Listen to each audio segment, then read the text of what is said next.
Hello students, आप सभी का हमारे यूट्यूब चैनल पर एक बार फिर स्वागत है। आज की इस ऑनलाइन क्लास में हम लोग मॉलिक्यूलर ऑर्बिटल थ्योरी के तृतीय भाग का अध्ययन करेंगे। तो आइए शुरू करते हैं। सबसे पहले मॉलिक्यूलर ऑर्बिटल्स के लिए एनर्जी लेवल डायग्राम कैसे बनता है, या हम कह सकते हैं कि बहुत सी मॉलिक्यूलर ऑर्बिटल्स जब बनती हैं तो उनकी ऊर्जा किस क्रम में बढ़ती है या घटती है, तो उसके लिए एक एनर्जी लेवल डायग्राम किस टाइप से बनेगा वो समझना है। तो कुछ मॉलिक्यूल्स हैं जिनके लिए हम एनर्जी लेवल डायग्राम पहले बताएंगे और उसके बाद कुछ अन्य मॉलिक्यूल्स जिनके लिए एनर्जी लेवल डायग्राम हम बाद में बताएंगे। ऊर्जा स्तर चित्र किस प्रकार बनेगा वो समझ लीजिए। तो देखिए, Li2 Be2 B2 C2 और N2 के लिए, यानी Li2 Be2 B2 C2 और N2 के लिए एनर्जी लेवल डायग्राम किस टाइप से बनेगा वो समझना है। तो देखिए, ये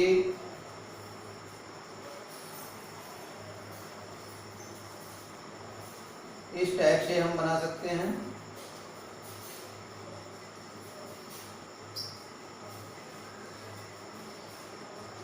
ये 1s है, ये 2s, तो 2s कक्षकें जब मिलेंगी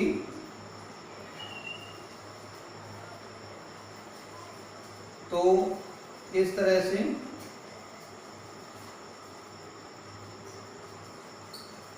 आणविक कक्षकें बन जाएंगी।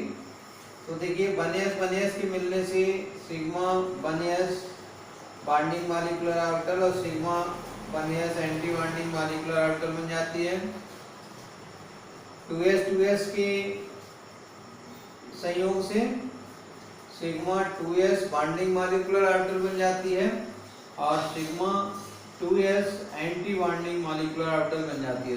एंटी बॉन्डिंग को बनाते समय सिग्मा के ऊपर स्टार बना देते हैं। इसके बाद में देखिए, P2P जब कक्षकें संयोग करती हैं तो जो मॉलिक्यूलर ऑर्बिटल्स बनेगी वो इस टाइप से होगी।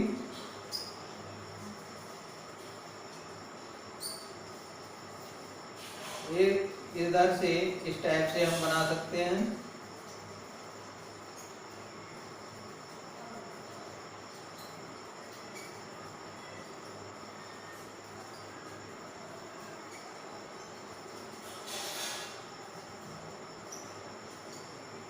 तो 2p और 2p के संयोग से π2px और π2py और sigma 2pz।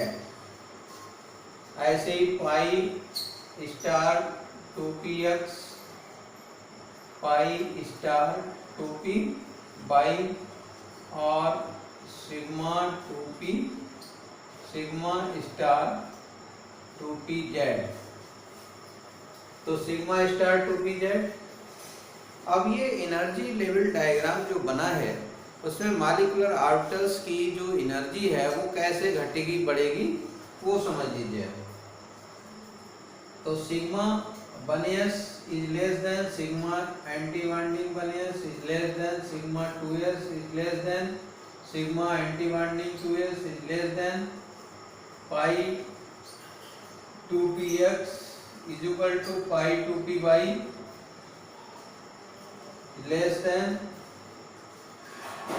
pi sigma 2pz less than pi anti bonding 2px बराबर pi anti bonding 2p y less than sigma anti bonding 2p z. तो इस तरह से इनकी एनर्जी का बढ़ता हुआ क्रम है increasing order of energies of molecular orbitals. तो मॉलिक्यूलर ऑर्बिटल्स की ऊर्जाओं का बढ़ता हुआ क्रम है ये। तो इस तरह से हम बना सकते हैं। ऊपर Be2 Li2 Be2 B2 C2 और N2 अणुओं के लिए है ये।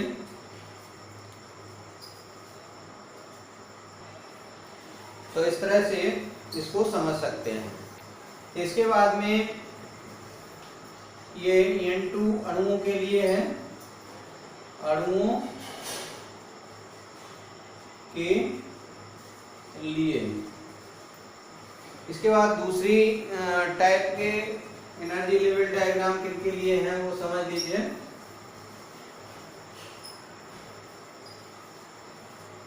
ये सिग्मा 2p जेड थी,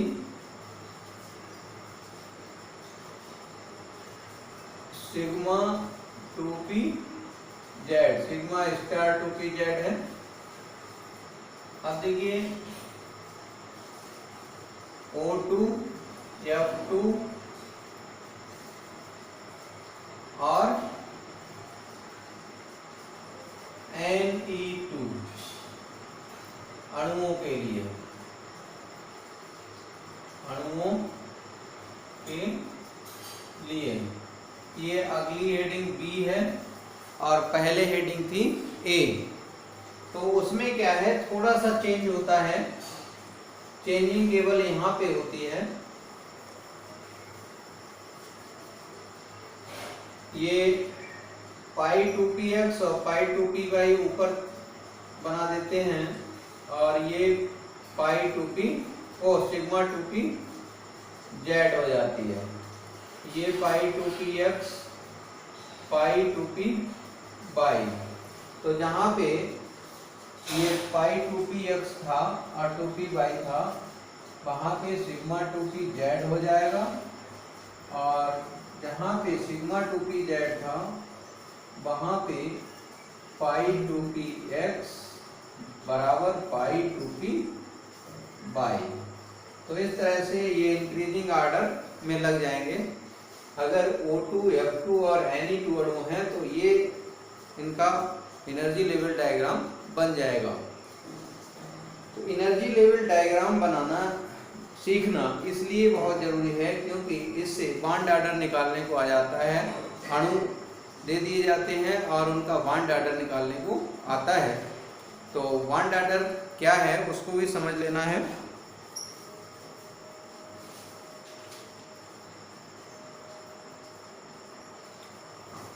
आणविक कक्षकों में इलेक्ट्रॉनों के भरने के कुछ नियम हैं, तो इसके जस्ट बाद हम वो बता रहे हैं। तो आणविक कक्षकों को भरने के कुछ नियम कौन कौन से हैं वो समझ लीजिए। पहला नियम यही है कि आणविक कक्षकें जो होती हैं उनमें सबसे कम ऊर्जा वाली कक्षक पहले भरी जाती है और उसके बाद उससे अधिक वाली और सबसे अधिक वाली सबसे बाद में भरी जाती है। तो जिसकी ऊर्जा सबसे अधिक वो सबसे बाद में भरी जाएगी, जिसकी ऊर्जा सबसे कम वो सबसे पहले भरी जाएगी। तो ये जो है आपभाव ने बताया था। तो आपभाव के नियम के अनुसार इलेक्ट्रॉनों को इनमें भरते हैं। दूसरा पॉइंट इनका क्या था इलेक्ट्रॉन भरने का, पॉली के अपवर्जन नियम के अनुसार दो जो पॉली का मतलब कि सिद्धांत है, पॉली ने बताया था कि किसी भी कक्षक में दो से अधिक इलेक्ट्रॉन नहीं रह सकते। तो आणविक कक्षकों में भी दो से अधिक इलेक्ट्रॉन नहीं रह सकते। ये नियम भी यहाँ फॉलो होता है। इसके बाद हुंड ने बताया था कि समान ऊर्जा वाली कक्षकों में पहले एक एक इलेक्ट्रॉन भरा जाता है, उसके बाद इलेक्ट्रॉनों का युग्मन संभव होता है। तो वो भी यहाँ लागू होता है नियम, हुंड का नियम। आणविक कक्षक अगर समान ऊर्जा वाली हैं, जैसे 2px और π2px और π2py समान ऊर्जा वाली हैं, तो इनमें पहले एक एक इलेक्ट्रॉन भरा जाएगा, उसके बाद इलेक्ट्रॉन का युग्मन संभव होगा, इलेक्ट्रॉन का जोड़ा बनेगा। तो ये जो है यहाँ पे ये भी नियम लागू होता है। तो आबव, पाली और हुंड तीनों ही नियम फॉलो करके इलेक्ट्रॉन मॉलिक्यूलर ऑर्बिटल्स में या आणविक कक्षकों में भरते हैं। इसके बाद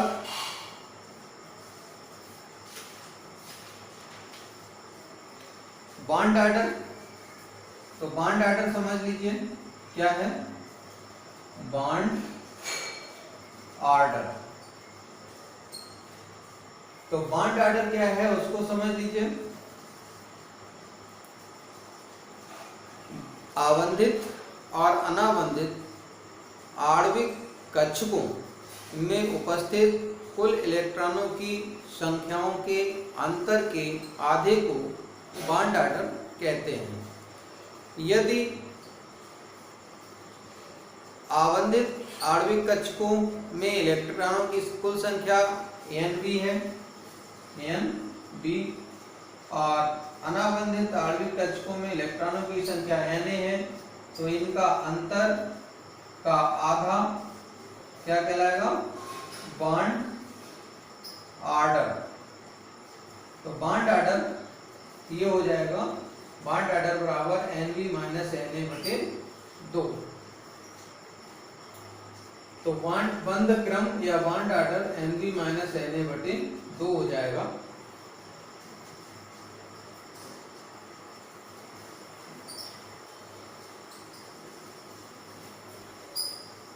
इसके बाद में बंध क्रम कुछ इंपॉर्टेंट तथ्य को बताता है। जैसे बॉन्ड ऑर्डर अगर 0 है किसी अणु का, तो या माइनस है किसी का, तो वह अणु स्थायी नहीं होता है, और यदि बॉन्ड ऑर्डर पॉजिटिव है तो अणु स्थायी होता है।